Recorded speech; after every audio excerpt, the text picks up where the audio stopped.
All right, that's it. I have to find another coffee shop because this is getting out of control. So this coffee shop that I go to, right? It's already overpriced because it's not like a mega chain. It's this cute little coffee shop. So the prices are already steep. For a product that, let's just say, isn't any better than Starbucks. I actually prefer Starbucks. But I cannot go here anymore. Like, I cannot do it. They have completely lost their mind. And keep in mind that this is a coffee shop, right? That you go up to the desk, you order, you go sit, and they bring you your order. But that's the level of service, right? You order, they bring it to you, done. And we all know that dreaded, like, flip of the iPad for the tip, right? And it's always like, oh, do I tip? Do I not tip? What do I do? Like, you didn't really do much, but also, like, I don't want to be a terrible person. What do I do? And I frequent here a lot. And when I frequent somewhere a lot, I like to tip well, because if I'm going to be there a lot, I want them to remember me and to treat me well. So I always tip well. So I always tip at a coffee shop at least 10%.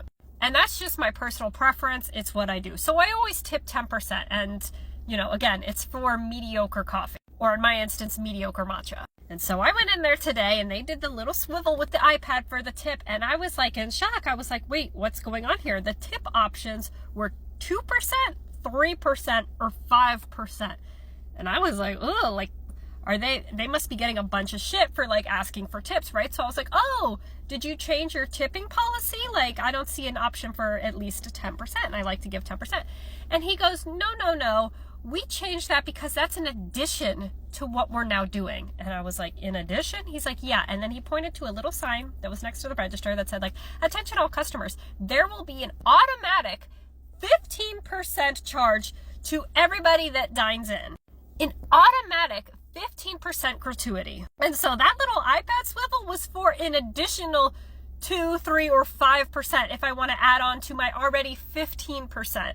And I was like, no way. No way. Like, I don't even have a say in it. What if the service is terrible? I don't even have an option now to like redact that 15%. That is insane. I'm a tipper. I've been a bartender. Like, I always tip, and I tip really, really well. I don't like being forced to tip. I just don't like it. And like sneaky like that, where it's automatic and I don't even have a choice to pay it, is outrageous to me. It's absurd. For like, I haven't noted like any nice service. There's been a couple times where they completely have forgotten to give me my drink and I have to go back up after 20 minutes and ask, hey, where's my drink? So the service isn't anything spectacular to warrant that 15%. Keep in mind, again, like, they literally just take your order and then they bring out the drink. Like, you have to go up and order and then they bring it to you. So it's not like, you know, an actual restaurant type of service. This is madness. It has to stop. I need to find another coffee shop because I'm not continuing to fuel this madness anymore. Like, I'm done. I like tipping. I want to tip, but I don't want to be forced to tip. This is outrageous.